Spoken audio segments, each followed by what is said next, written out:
ध्यान रखना है कौन सा प्लांट होता है, क्या होता है, मैं फटाफट से लिखा देता हूँ। तो अब पढ़ेंगे बेटा बायोगैस, क्या होता है? जो बायो वेस्ट से मिलता है ना? बस इतना ध्यान रखो। तो आ जाओ, दूसरा क्या होता है? बायो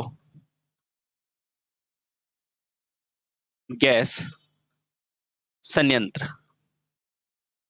है ना? इसमें क्या ध्यान में रखना है? देखते हैं बेटा। इसमें आपको क्या ध्यान में रखना है? सबसे पहले तो ध्यान रखना, बायो का मतलब क्या है? बायो का मतलब ध्यान रखो और बेटा फिर ध्यान रखो गैस का। बायो का मतलब ये होता है बेटा कार्बनिक पदार्थ। कौन से पदार्थ? कार्बनिक पदार्थ। अब सर ये कार्बनिक पदार्थ कहाँ से मिलेंगे? तो ध्यान रखना बेटा कार्बनिक पदार्थ जीव जंतुओं के वेस्ट से मिलेंगे। वेस्ट का मतलब ये कार्बनिक पदार्थ कहाँ मिलेंगे बेटा? जीव जंतुओं के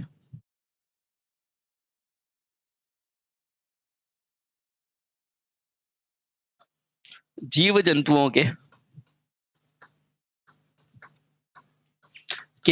वेस्ट से। वेस्ट यानी कि बेकार पदार्थों से। अब देखना बेटा, इससे अपने को क्या मिलेगी? इससे गैस द्वारा परिवर्तित कर हम ऊर्जा प्राप्त कर लेते हैं। तो अब एक लाइन में इसकी परिभाषा और ये टॉपिक खत्म। ठीक है? आपको क्या पूछेगा बायोगैस क्या है? तो बोलना बता, क्या लिखोगे कि कार्बनिक पदार्थों द्वारा उत्पन्न की जाने वाली ऊर्जा को ही क्या बोला जाता है? बायोगैस। खत्म बात। कार्बनिक पदार्थों द्वारा कार्बनिक, अब ये कार्बनिक पदार्थ कोई भी हो सकता है, चाहे किसी जीव से बने, चाहे किससे बने बेटा, आपके वनस्पति से बने, पर खनिज से नहीं। ठीक है? बहुत बढ़िया। तो लिखना कार्बनिक पदार्थों द्वारा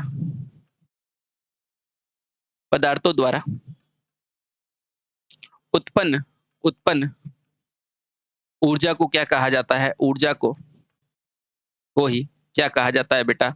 बायोगैस कहा जाता है।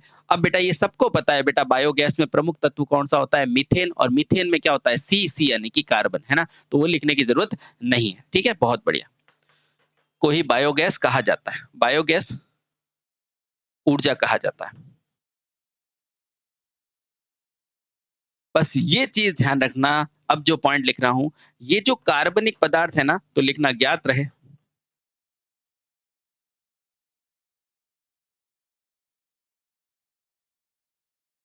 कार्बनिक पदार्थ कहां से मिलते हैं? तो बेटा यह जीव जंतु जीव जंतु तथा पौधों से प्राप्त होते हैं। पेड़ पौधों से प्राप्त होते हैं। प्राप्त होता है। ठीक है? क्योंकि बेटा इनमें ही तो होगा ना कार्बन। बस। चलिए, अगर बेटा इतनी चीज याद है तो बायोगैस में बस, है ना? चलिए, अब अगला पढ़ते हैं बेटा पवन ऊर्जा। इसमें थोड़ा सा इंपॉर्टेंट पॉइंट है, मैं वो लिखा देता हूँ। ठीक है? तो आओ, पवन ऊर्जा संयंत्र। पवन ऊर्जा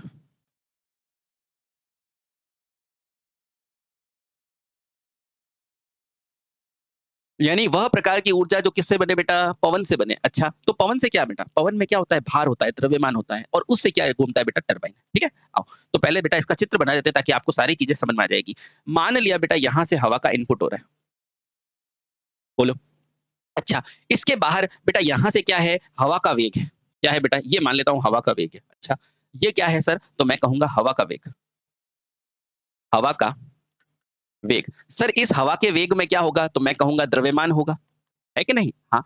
अब इस द्रव्यमान के कारण जब ये हवा इसमें प्रवेश करेगी तो बेटा इसका ये क्या है? तो आप कहोगे ये पूरा क्या है बेटा? इसका आयतन है। क्या है? आयतन है। बोलो कोई दिक्कत है क्या?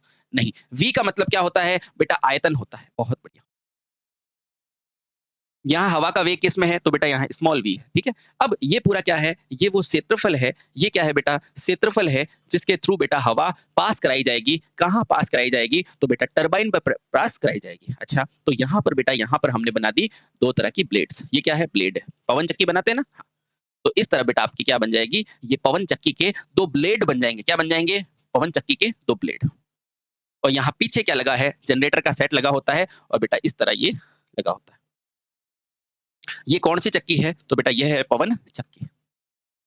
अब देखना बेटा क्या होगा?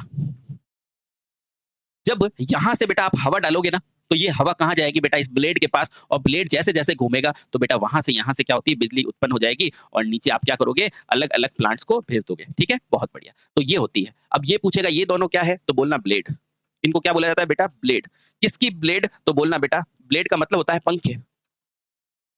यानी कि पवन चक्की के, ठीक है?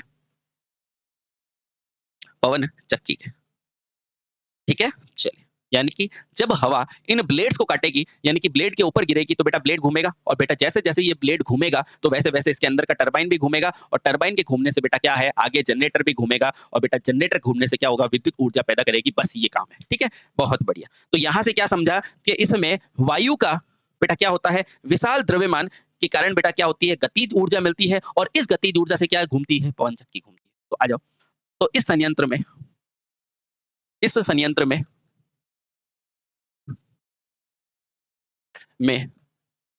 वायु के विशाल बेटा विशाल यानी कि बहुत ज्यादा है ना, विशाल द्रव्यमान के कारण क्या होती है बेटा, विशाल द्रव्यमान के द्वारा क्या होता है बेटा, विशाल द्रव्यमान द्वारा पवन चक्की को, पवन यानी कि हवा और चक्की यानी कि बेटा घूमने वाली चक्की, ठीक है?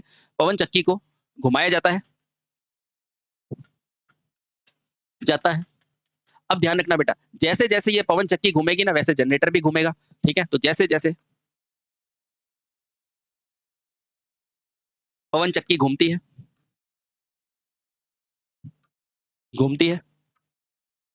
क्या होता है बेटा, जनित्र भी घूमता है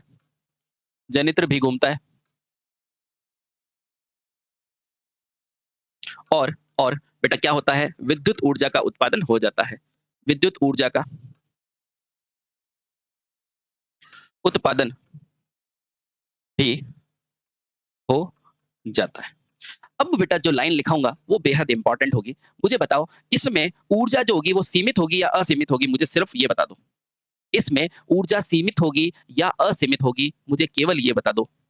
तो आप कहोगे, ध्यान रखना बेटा, इसमें ऊर्जा सीमित होगी क्योंकि ये किस पर निर्भर कर रही है, पवन पर, और पवन कभी तेज कभी धीमे, है ना? हाँ, तो लिखना इस संयंत्र में भी, यहाँ नोट डाल के लिख देना, इस संयंत्र में भी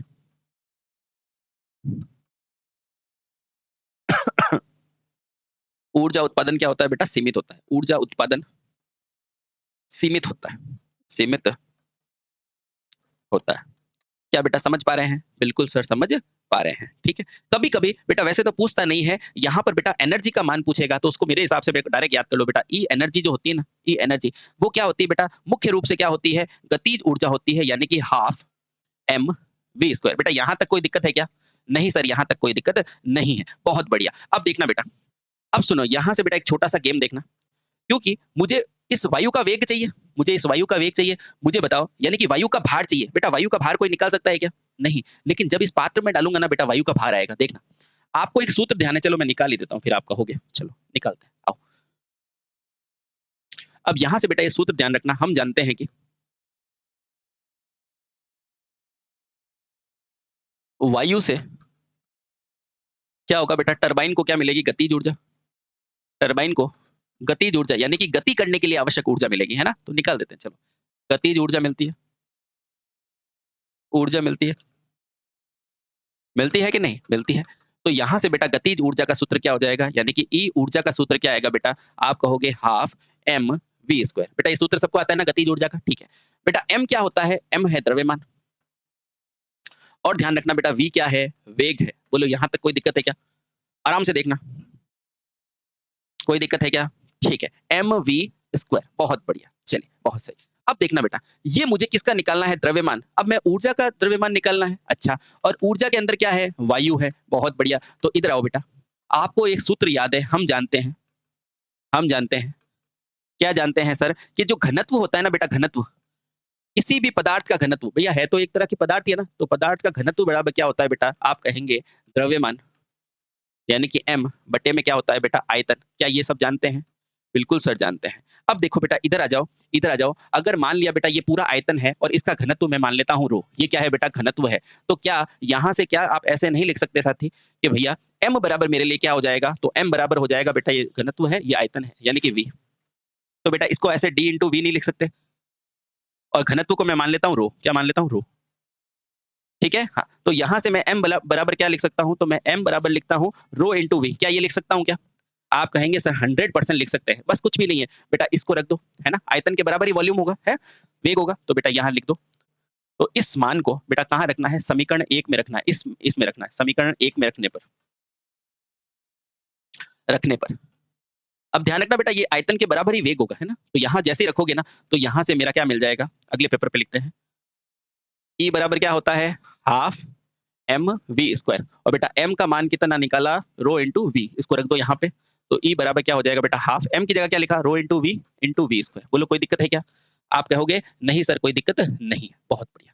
अच्छा, अब देखना बेटा E बराबर क्या हो जाएगा? Half rho V square. ठीक है, बहुत बढ़िया। अब ये तो किसके लिए बेटा? एक इकाई क्षेत्रफल के लिए। अब आपके लिए बेटा ये वेग कहाँ से आ रहा है? थोड़ा समझो बेटा, ये पूरा किस में आ रहा है? ए क्षेत्रफल से आ रहा है। अगर मेरी बात सुनो, अगर एक चॉकलेट का मान इतना है तो ए क्षेत्रफल के लिए कितना होगा? इसलिए ए क्षेत्रफल के लिए मान, ए क्षेत्रफल की ऊर्जा यानी कि ए क्षेत्रफल पूरे के लिए ऊर्जा क्या हो जाएगी बेटा? ई ए, और इसमें क्या कर दो आप? रो वी स्क्वायर में क्या कर दो बेटा? ए से गुणा कर दो।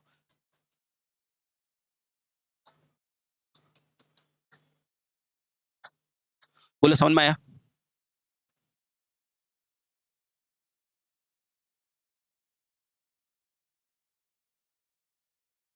बोलो सही हो गया? हो गया। बेटा यहाँ ध्यान रखना, इसका मान पूछा जाता है तो बेटा ये फॉर्मूला याद रख लेना। ओहो, ये v और v ये 2 v हो गए ना बेटा, आप तो याद ही नहीं दिलाते। रो इंटू v भी तो है साथ में। इस v, अच्छा चलो लिख देता हूँ। देखो, रो और v कितने हुए? v क्यूब, है ना? बेटा यहाँ पे v क्यूब आएगा, ठीक है? ठीक है? चलो, और यहाँ पे भी क्यूब आएगा। क्या समझ पा रहे हो बेटा? बिल्कुल समझ पा रहे हैं। ये लो।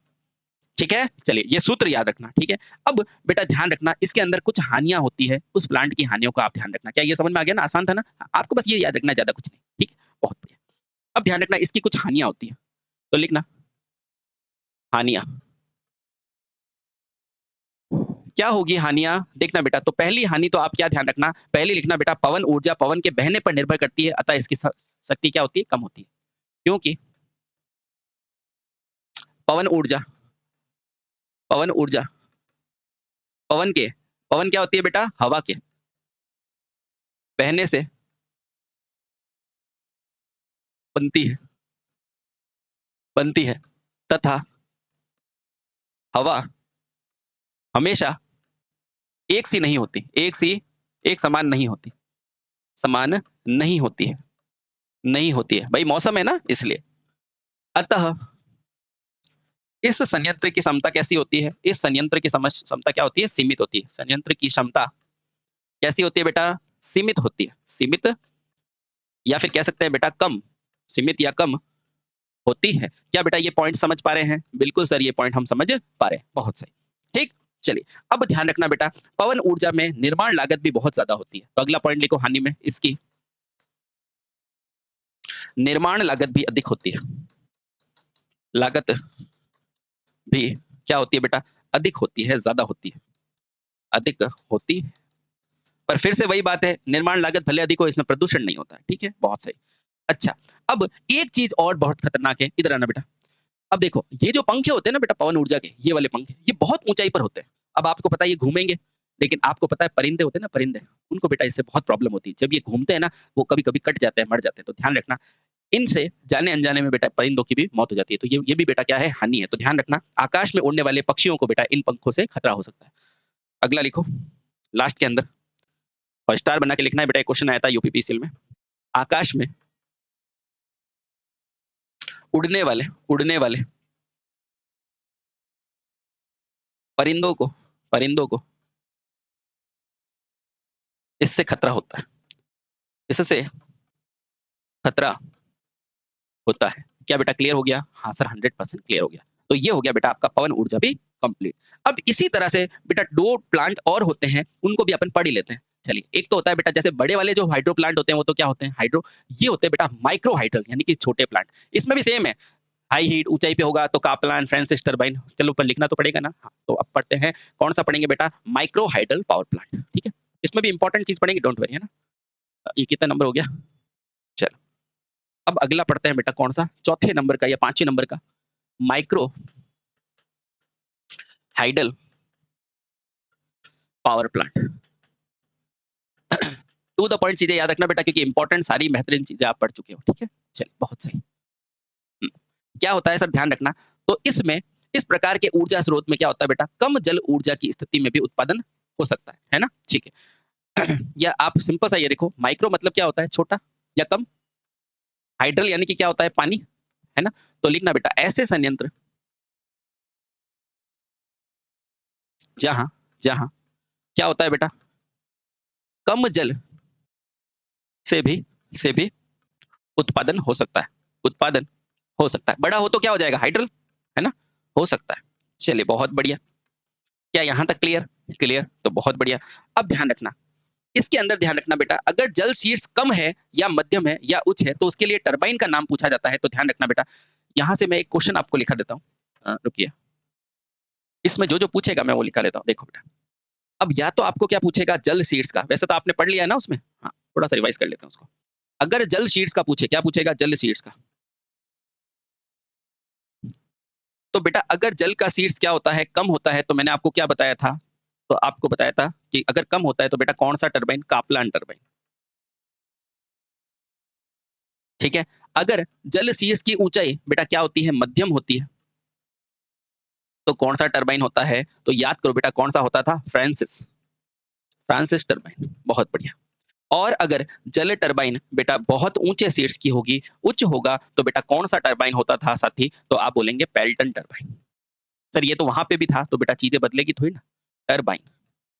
चलिए, इसके अंदर ये चीजें आपको याद है, आप कहेंगे हाँ सर बिल्कुल याद है, बहुत सही। चलिए, इसमें एक चीज और ध्यान रखना बेटा, इसमें जो शीर्ष होता है अगर कम होना तो क्रॉस फ्लो होता है, और बेटा इसके अंदर प्रोपेलर भी यूज कर सकते हैं, है ना? इसके साथ बेटा जो माइक्रो हाइडल होता है ना, उसमें एक और टरबाइन यूज कर सकते हैं, जिसे क्या बोला जाता है बेटा, प्रोपेलर, प्रोपेलर टरबाइन। बस इतनी चीज अगर याद है तो बस बहुत बढ़िया, ठीक है। चलिए शाबाश, ठीक है, बहुत बढ़िया। अब देखो, क्योंकि ये संयंत्र बेटा कम जल से उपलब्ध हो सकते हैं ना, है ना? तो बेटा इसकी क्षमता भी क्या होती है, कम होती है, और वो क्षमता पूछी जाती है कितनी होती है, तो क्षमता होती है बेटा 100 केवीए तक, ठीक है। बहुत बढ़िया। अब लिखना, क्योंकि यह कम जल से उत्पादित किए जाते हैं, इसलिए बेटा इन संयंत्रों की संख्या 0 से 100 किलोवाट होती है। अतः यहाँ अगले यहीं पे लिख देते हैं, इस संयंत्र की क्षमता, क्षमता कितना, 0 से 100 किलोवाट होती है, केवी नहीं किलोवाट होती है, एक्टिव एनर्जी है ना, होती है। चलिए बेटा इतना याद कर लो, बहुत है। 0 से 100 किलोवाट तक होती है। चलिए बहुत बढ़िया। अब ये आपको पूछेगा कम में कौन सी, मध्यम में कौन सी, ये, और इससे क्या होता है, ये माइक्रो के लिए, ठीक है। अब अगला कौन सा आता है, ज्वारीय ऊर्जा। कौन सी आती है बेटा, ज्वारीय ऊर्जा। अच्छा, ज्वार भाटा का नाम सुना हुआ है, बिल्कुल सुना हुआ है। ये होता क्या है, तो दरअसल बेटा जब सूर्य का आकर्षण और प्रतिकर्षण होता है ना, तो उसके फलस्वरूप क्या आता है, ज्वार और भाटा आता है, उससे ऊर्जा उत्पन्न होगी, है ना? तो परिभाषा लिख देते हैं, ठीक है। तो अब अगला और महत्वपूर्ण लिखो बेटा, ज्वारीय ऊर्जा यानी कि टाइडल एनर्जी, ज्वारीय ऊर्जा, ऊर्जा, है ना? सबसे पहला तो बेटा यही, इसे क्या कहते हैं, तो इसे टाइडल एनर्जी कहते हैं। यानी कि कहीं न कहीं वह एनर्जी जो बेटा समुद्री ज्वार से उत्पन्न होती है। अब एक परिभाषा में बेटा इसका गेम खत्म हो जाएगा। आप क्या लिखेंगे? सबसे पहले लिखना, समुद्र ऊर्जा का स्रोत में क्या होता है बेटा? इससे उत्पन्न होता है। यानी कि ऐसे देखो बेटा, समुद्री ज्वार के द्वारा ऊर्जा का उत्पादन होता है। तो लिखना, इस प्रकार के संयंत्र में, इस प्रकार के समुद्र में,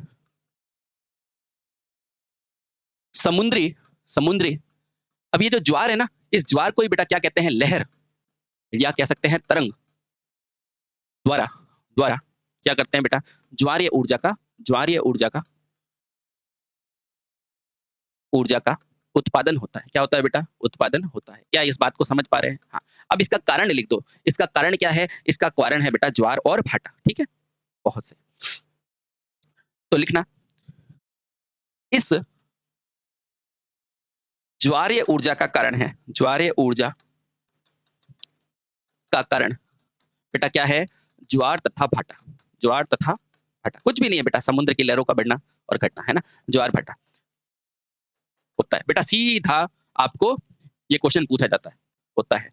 अब पूछेगा ये ज्वार भाटा उत्पन्न क्यों होता है, ये पूछेगा तो बोलना ये ज्वार भाटा चंद्रमा और किसके, चंद्रमा तथा सूर्य के आकर्षण के फलस्वरूप होता है। तो बस इतना सा लिखना है ना, या इसको सही अर्थ में क्या लिखेंगे, चंद्रमा तथा सूर्य के गुरुत्वाकर्षण बल से बेटा ये उत्पन्न होता है। यहाँ नोट करके ये पॉइंट लिख देना, यह ज्वार भाटा, यह ज्वार भाटा किससे, भैया चंद्रमा और सूर्य, इसको इसकी स्थिति को समझो पहले, फिर ये समझ में आ जाएगा। देखना, ये आपका क्या है बेटा, सूर्य है। आप कहेंगे बिल्कुल सही है, ये सूर्य है, बहुत सही है। अच्छा, इस सूर्य की परिक्रमा कौन कर रहा है? तो आप कहेंगे पृथ्वी कर रहा है, तो मैं कहूँगा बिल्कुल सही है ना? बहुत सही। इस पृथ्वी की भी परिक्रमा कौन कर रहा है? तो मैं कहूँगा कौन कर रहा है बेटा? ये क्या कहते हैं? चंद्रमा कर रहा है। कौन कर रहा है? चंद्रमा। यानी कि जिसको आप चाँद कहते हो ना, चंद्रमा, वो करता है। अब देखना, आकर्षण किसका है? गुरुत्वाकर्षण आकर्षण है बेटा सूर्य का और चंद्रमा का, और बीच में कौन है? पृथ्वी। तो बेटा यहाँ से क्या होती है? यहाँ से समुद्र की लहरें उठने लगती है। ये क्या उठ रही है? समुद्री लहरें उठ रही है ना? और यहीं से बेटा समुद्री लहरों का उठना उठना, ये क्या कहलाता है बेटा? ज्वार-भाटा कहलाता है।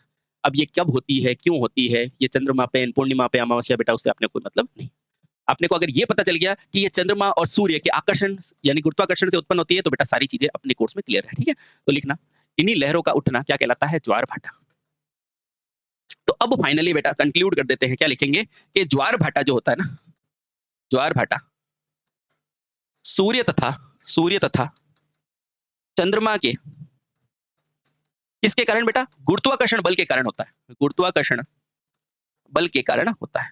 बल के कारण होता है। ये लो। तो उम्मीद करता हूं दोस्तों कि आपको इस लेक्चर को देखने के बाद, यानी कि जो भी आपके लेक्चर है 10-12 लेक्चर, इन लेक्चर को देखने के बाद जनरेशन से संबंधित कोई भी दिक्कत नहीं हो। अब हम पढ़ेंगे अगले वीडियो में ये ट्रांसमिशन कैसे होता है, उसके अगले वीडियो में पढ़ेंगे डिस्ट्रीब्यूशन कैसे होता है। जल्दबाजी मत करना, एक ही बार पढ़ना, पर पूरा के पूरा कांसेप्ट क्लियर करना, ठीक है? बहुत बढ़िया। तो अपन आगे जनरेशन, ट्रांसमिशन, दोष वगैरह पढ़ेंगे और फिर लगभग अपना कोर्स